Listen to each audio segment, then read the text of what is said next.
from China. Okay. You start. Frisim tal-Cielo, tal-Libro, tal-Spiritu Santo, di pace macom. Dawn huma l-ewwel kelmiet tan-Nunzju Mons Savio Hontai li huwa Ċiniż li huwa r-rappreżentant tal-Papa f'Malta. Ntuħ applaws illi llum ħajjimexxi dejn il-Quddiesa magħna. L-Eċċellenza tiegħu Savio Hontai mhux dej tal dan is-santwarju għax kien hawn meta ġie konsagrat l-Isqof George Buġejja kien wieħed mill-ko-konsagranti tiegħu. L-Isqof Marju Grek kien ikkonsagraħu Mons Hontai kien wieħed mill-konsagrati tiegħu. Huwa bravu ħafna, tallem ukoll il-Malti kemm ilu hawn fi ftit xhur u l-Quddiesa se jmexxija bil-Malti mbagħad jagħmel naħseb bl-Ingliż. Nitolbu għalih, we pray for you, your lordship, your grace, so that you can accomplish the mission that the Holy Father Pope Francis entrusted to you. Hoti ejev nafu tienat bis nit hejev tajer hali ni celebravi mistero adissa. Nist al-nagara nisba kolos uti. Lera din ħafna bil-sim, bil-klim, bil-emin, u bil-ħallejn, id-mirjieti, tijatijaj, l-akbar tijatijaj. Għalek nitlob l-imqabsa Marija l-Verġi, l-anġli bil-ħaddisin kollha li jkunu nixtiequ għalija lill-mulej Alla tagħna. Ħena lina ala jisis li ista kolos jafrina ċubitna u jirwasalna għal-ħajja tad-dejjem. Amen. Mulej ħnina. Mulej ħnina. Kristu ħnina. Kristu ħnina. Mulej ħnina. Mulej ħnina.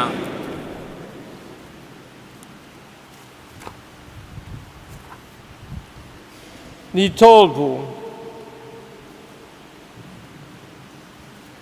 Mulej misere adesh intrit li salvazzjoni tal-netmin kolla. Sek fil-misteru tal-leid. Ot fos lulit attotivi tiak. Lirna li Gesù Kristu ua uimut fui isalib rit jafta l-Verġni Marija omu. U li u Alla u jied jiex u jisaltan flimkien mal-Spiritu Santu għal-tejem ta' tejem. Amen. Il-Quddiesa tal-lum qegħdin nofruha għar-Ruħ Helen Baldacchino. Qari mill-ktieb tal-Ġenesi. F'dak iż-żmien ġie l-ġuħ fuq l-art kollha tal-Eġittu u l-poplu beda jgħajjat lill-Faruna għall-ħobs. U l-Farun beda jgħid lin-nies kollha tal-Eġittu: morru għand Giuseppi u għamlu li jgħidilkom. U kien hemm il-ġuħ fuq wiċċ l-art kollha. U Giuseppi fetaħ l-imħażen kollha u beda jbieħ lin-nies tal-Eġittu. U l-ġuħ baqa' jafas fuq l-Eġittu kollu. U kienu jiġu l-Eġittu minn kull pajjiż għand Giuseppi biex jixtru l-qamħ għax il-ġuħ kien jafas fuq kull art. U waslu uliet Iżrael biex jixtru l-qamħ flimkien ma' oħrajn li kienu ġew ukoll għax kien hemm il-ġuħ fl-art Kanan. Giuseppi kien il-gvernatur fuq il-pajjiż u li kien ibih lin-nies kollha tal-art. U waslu ħut Giuseppi u nxteħtu wiċċhom fl-art qudiemu. U Giuseppi ra lil ħutu u warafhom, iżda ġieb ruħu magħhom ta' barrani u kellimhom jibes. U ġabarhom il-ħabs għal 3 ijiem. U fit-tielet jum Giuseppi qalilhom: għamlu dan u tgħixu għax jien nibża minn Alla. Jekk intom nies sewwa, wieħed minnkom jibqa' magħluq fil-ħabs tagħkom u intom morru ħudu l-qamħ għall-ġuħ f'darkom u ġibuli il-ħukom iż-żgħir imbagħad nemmen kliemkom u ma tmutux. U hekk għamlu. U bdew jgħidu lil xulxin: tassew aħna ħatja kontra ħuna għax aħna rajna id-dieqa ta' qalbu u jitlobna l-ħnina ma tajniex widen. Għalhekk ġie fuqna dan il-għawġ. U qabes Ruben u qalilhom, ma kontx għattilkom jien la tagħmlux ħsara lit-tifel u intom ma tajtux widen. U issa demmu irrid jitħallas minna. U huma ma ntebħux li Giuseppi kien qiegħed jifhimhom għax bejniethom kien hemm l-interpretu. U dbiet minnhom u beka. Il-kelma tal-mulej.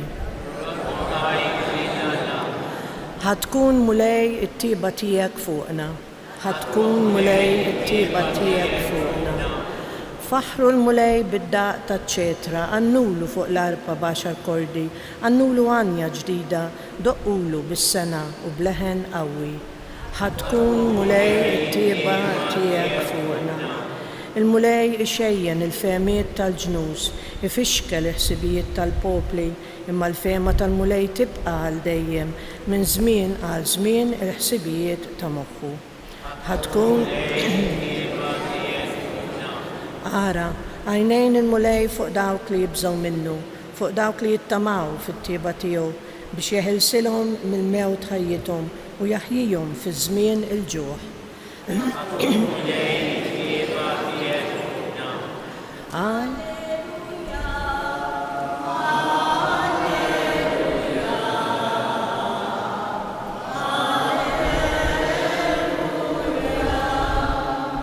Is-saltna ta' Alla waslet, indmu u emnu fl-Evanġelju.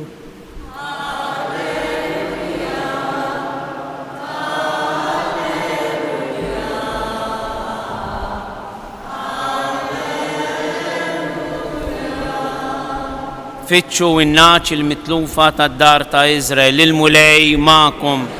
Qari mill-Evanġelju skont San Mattew. F'dak iż-żmien Ġesu sejjaħ lejh 12 il-dixxiplu tiegħu u tawhom is-seta fuq l-ispirti ħżiena biex ikeċċuhom u jfejqu kull xorta ta' mart u l-kull min kien nieqes minn saħħtu. L-ismijiet ta' 12 l-apostlu huma dawn: l-ewwel xmum jgħidulu Pietru u Ħindrij u Ġagbu ta' Zebedew u Ġwanni, Filippu u Bartilmew, Tumas u Mattew il-Pubblikan, Ġagbu tal-Few u Taddew, Xmun il-Kanani u Ġuda l-Iskarjota li jimbagħad itradih. Lil dawn it-12 Ġesu bagħthom b'dawn l-ordnijiet: taqbdux triq il-pagani, titħlux f'belt tas-Sammaritani, imma qabel xejn morru fitxu bin-naċ il-mitlufa tad-dar ta' Iżrael. Intom musejrin xandru u wejdu li s-saltna tas-smewiet waslet. Il-kelma tal-mulej.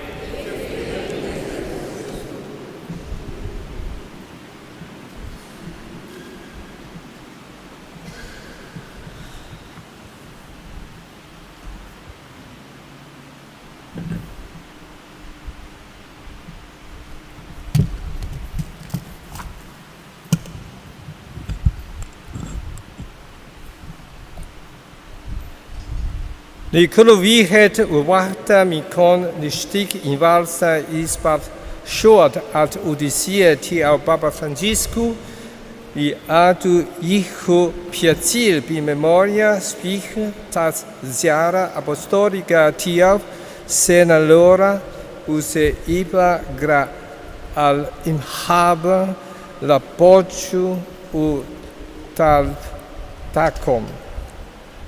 Today, in this beautiful liturgy, I feel very much privileged to be here to celebrate the Mass together with you in honor of Our Lady of Reconciliation.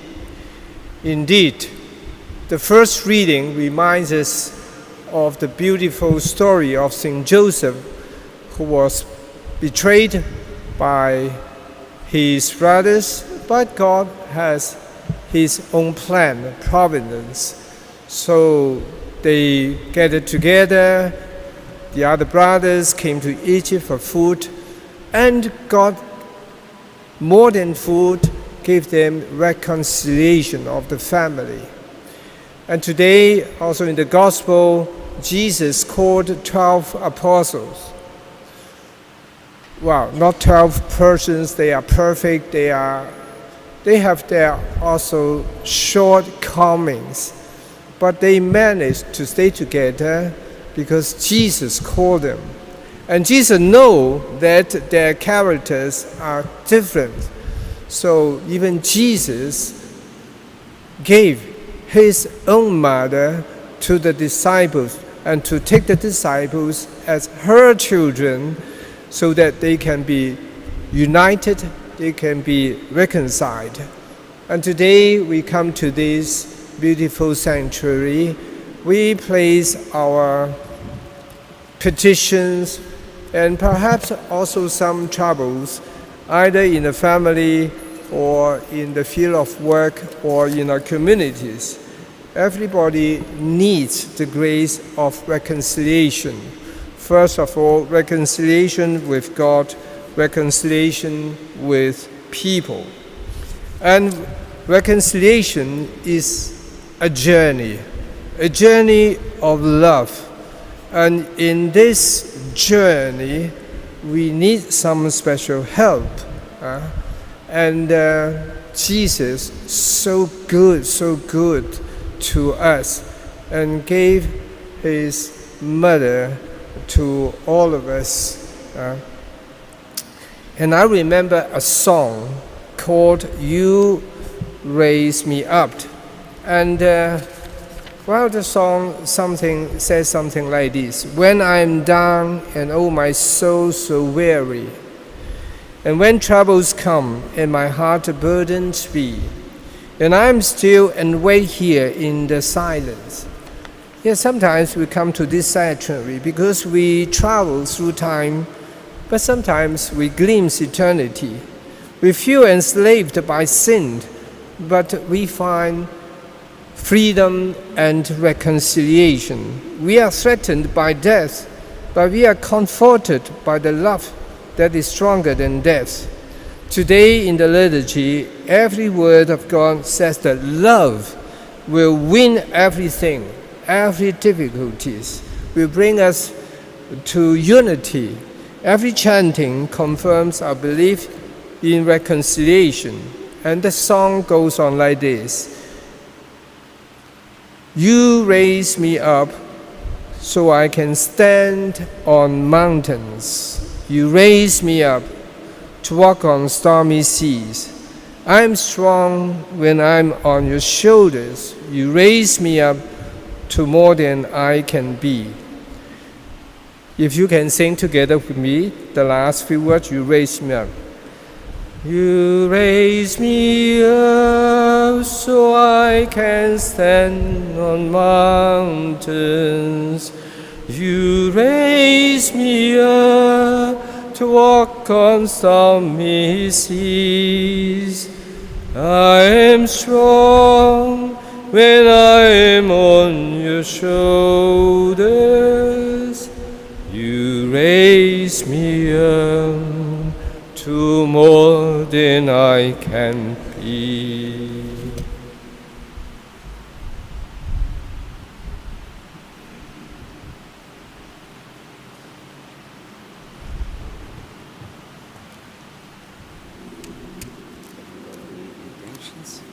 Yes, yes, you can do it for me. That's all right. Okay. You want to do it?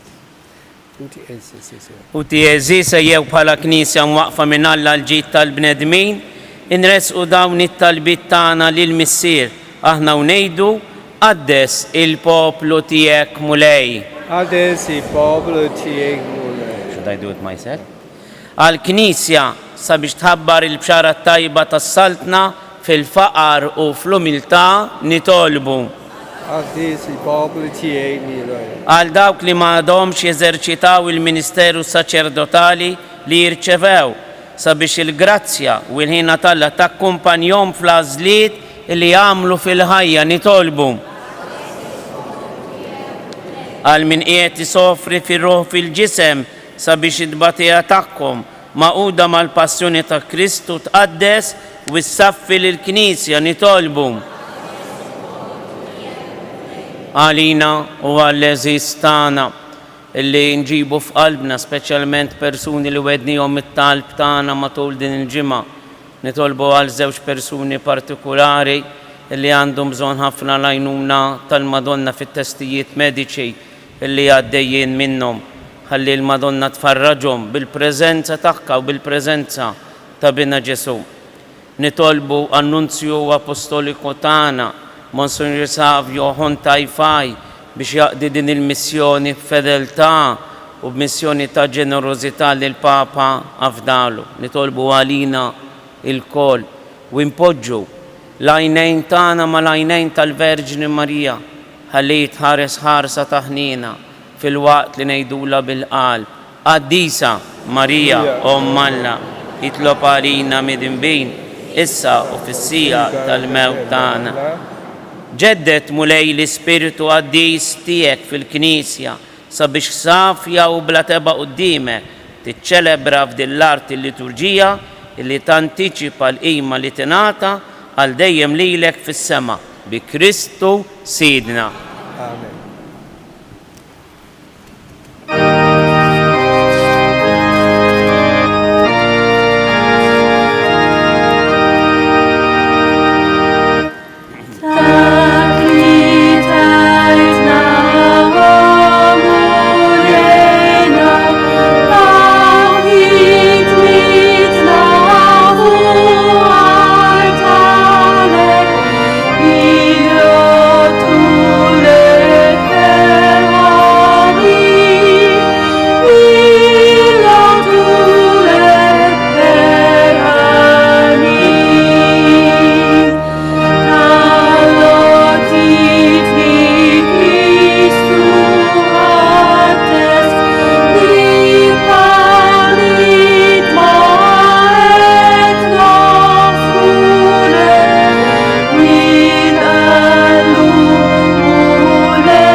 Tolbu ħuti biex sacrificiu tiegħi u tagħkom ikun joġob lil Alla l-Missier li jista' kollox. Għal-mulej bejlejk is-sagrifiċċju għatti fih bil-glorja ta' ismu tiġid tagħna u tal-Knisja mqazza kollha tiegħu. Jad mulej jħobt u limbit et nafulek bifer kollo ta' artna biex isira ġisem u dem ta' sitna Ġesu Kristu li min fuq is-salib San Ġwani rit jafta li verġni omu disċipli kollha tija bħala ulida u rit ukoll li min flokku jurua imħabba kollha tiegħu u li ġejs u jistan għal dejjem ta' dejjem. Amen.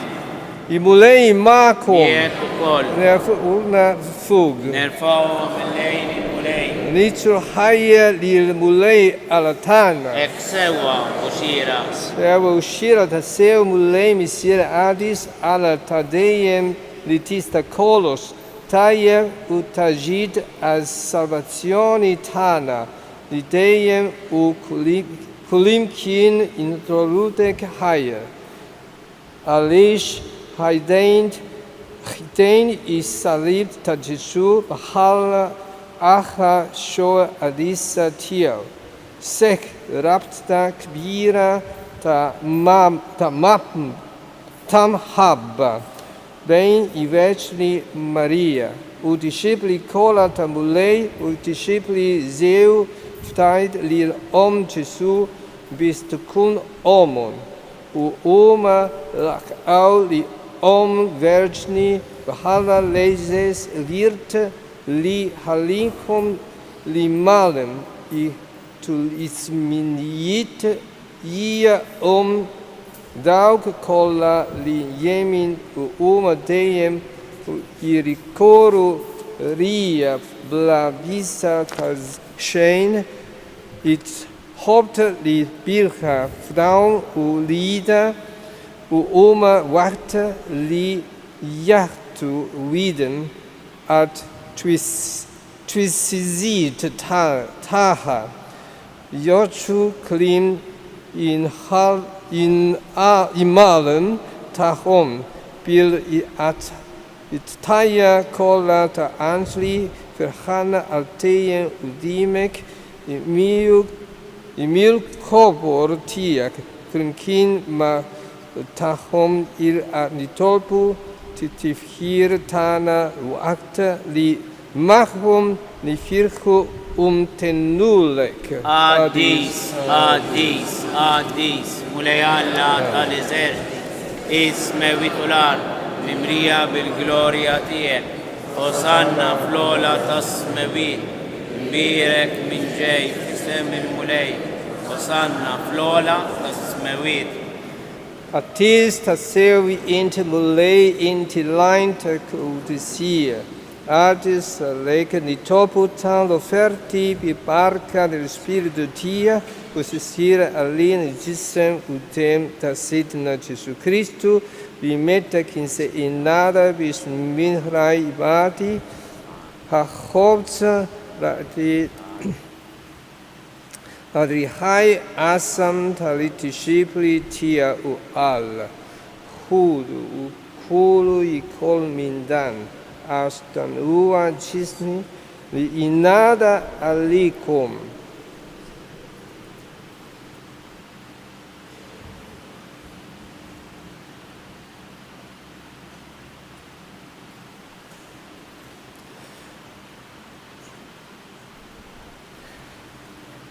Hege ukore valalikla halkazi recha radihaya, taliti shipli tia u al, kudu u ishorbu min ikol, ashtanua kalcita demi, tapat ishtid li ib ak alteyen, item li isheret alikum, u alt benet min kola, al mafra tatbit, amlu dan biftikira tie.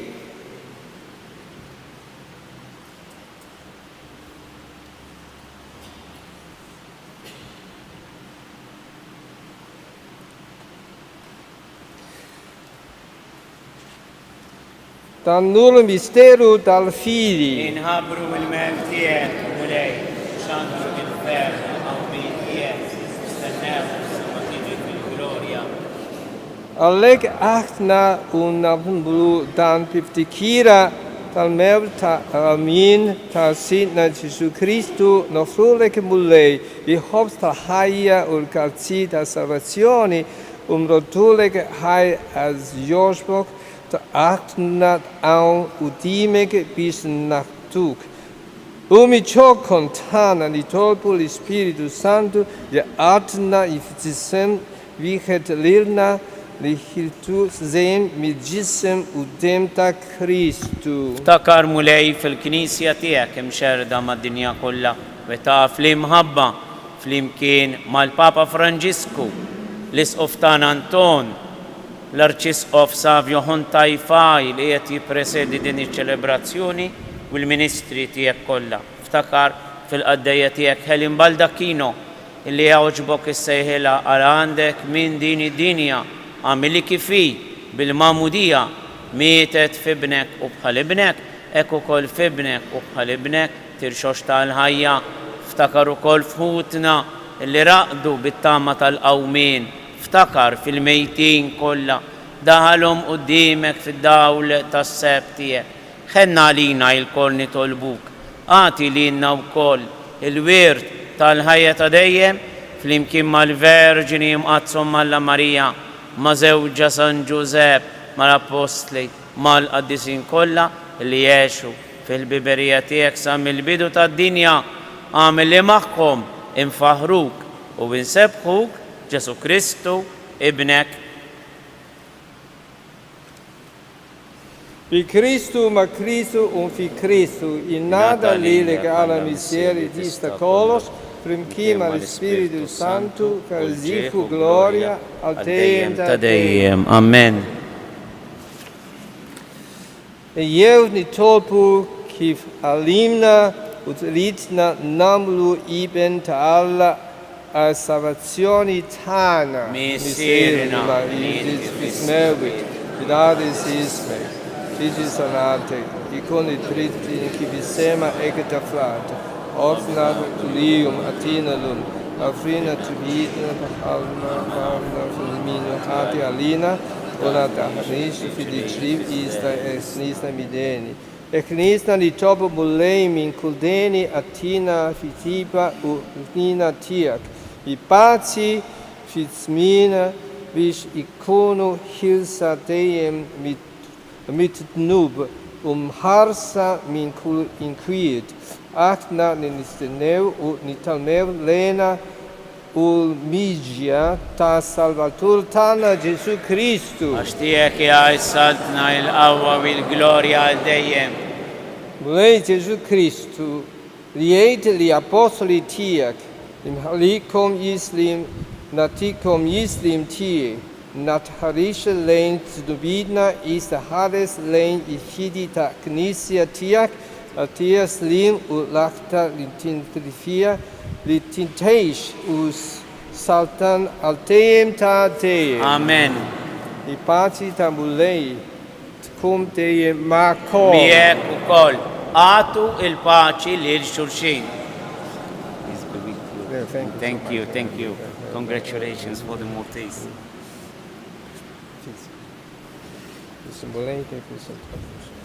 Haruf talla. Say this one. Haruf talla. This one. Haruf talla. Li tnekki d-nubiet ta' dinja henna lina. Haruf talla li tnekki d-nubiet ta' dinja henna lina. Haruf talla li tnekki d-nubiet ta' dinja atina il-paċi. Danur haruf talla. Danur li lejnejki titupit ta' dinja. Hen in dawk li huma mistitna għalika ta' haruf. Mulej ma jistoqlix titħol taħt is-saf tiegħek. Zdejt kelma waħda, ruħi tkun imfejqa.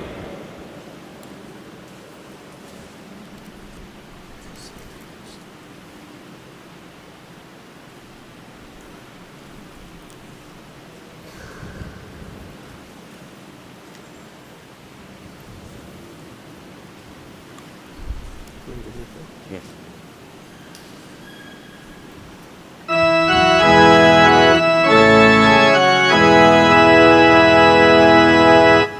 If to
O Marija wis grazzjuża, inti l-Omm li żjed glorjuża, inti l-bint, inti l-arusa tal-imqazza Trinità.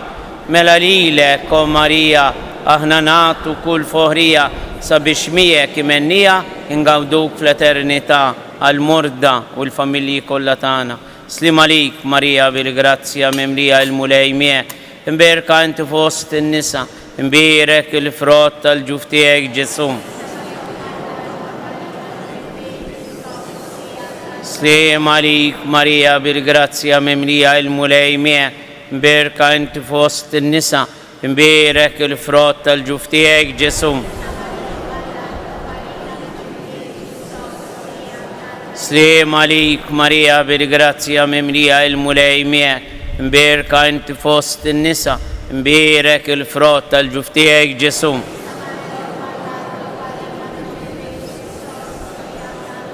Madonna ta' Pinu, itlob għalina.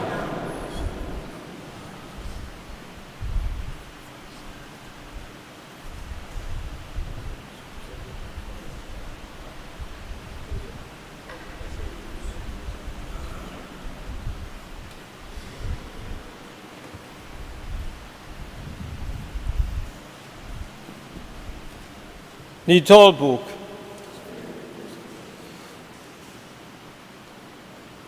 Takabbar fina mulej, imħabba ta' hulit, imejta ta' sema imina niħtu ġisem u demi tal-mulej, u jed itmut fuq isalib rit jerħi ruħu fidejk, u lina rit jaftana lirvexni omu bħalla u lida u li jiex u saltan għal-tejem ta' tejem. Amen. A word of thanks for the Apostolic Nuncio, Monsignor Savio Hantai-Fai, for his great effort to learn our language, and we need to applaud him for that. Give him a round of applause because he did a very great effort to learn our difficult language and to communicate with us. It was very rewarding for us hearing our Apostolic Nuncio speaking our own native language. Thank you very much, Your Excellency. Imulei makom, ikun impirke isem imulei, Minissa wal-dejjem, la Junatana fisem imulei, Riyamel is-sem awlad. Berikum ala ista kolos is misei u il pen u il Spiritu Santo. Amen. Morru fil-paċi ta' Kristu. Grazie ħafna.